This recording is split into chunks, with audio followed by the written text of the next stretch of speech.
When you see a beautiful view like that, it's almost hard to believe we're going to get maybe a little dusting of snow today, Justin. About 2 hours later, police were then called to the area of 68th and Ruby in Milwaukee. They say a 28-year-old man was also shot several times and died on the scene. Authorities are working to learn what led up to both shootings, and they're looking for suspects in both cases. In developing news this morning, the man accused of shooting 5 people outside of a high school basketball game in Milwaukee last week is now facing decades in prison. At the same time, Milwaukee public school officials are bulking up security measures outside the school to ensure families are safe. CBS 58's Adam Reif breaks down the information. An area restaurant is hosting a fundraiser tonight for a Milwaukee County deputy shot in the line of duty. He was hurt while searching for a suspect after a traffic stop last month. CBS 58's Kim Shine joins us now from the newsroom with details on how the owners of this Menominee Falls business are giving back to their friend. This morning, the Waukesha Parade Commission is discussing how to best memorialize the victims from the parade tragedy. The temporary parade memorial was decommissioned in December.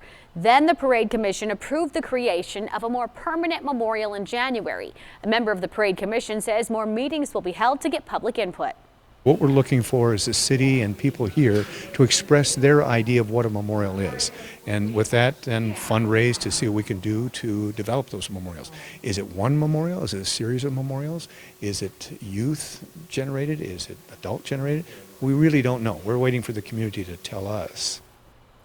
Staff say it'll take about 13 months from start to finish. The first meeting for public input is set for March. And now to our coronavirus coverage this morning. COVID-19 cases are dropping in the U.S. as we push past the Omicron peak. That's leading some states to end their mask mandates. But the Centers for Disease Control warns it's too soon for those changes. Health leaders say while case numbers are dropping, they haven't fallen far enough. If the CDC guidance that they're putting out is now not being followed by virtually anyone, that makes the CDC and our federal public health authorities have less credibility. And so I really believe that they need to be changing their guidance.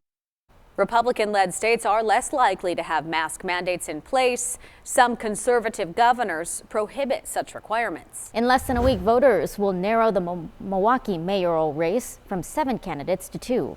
Anything can happen in that time. Right now, candidates are doing everything they can to get extra attention before Election Day. The top 2 vote getters will move on to the general election in April. Experts say it's hard to predict who Milwaukee will choose to be its first new mayor since 2004. Anybody who thinks they know who the top 2 vote getters next Tuesday are is going to be wrong. Simply because Milwaukee voters and Wisconsin voters insist on being unpredictable. A reminder, all early voting ballot drop boxes are open. Only a third of mail-in ballots have been returned. The Election Commission recommends you turn them in now rather than waiting until the last minute. It was centuries ago when the Dutch first introduced a tasty deep-fried treat to America. These days, we know it as one of our most iconic pastries, the donut. Are you hungry now? My mouth is watering, Pauline. I don't even know how you got through covering that story because I just want to be eating all of them. It was so much fun.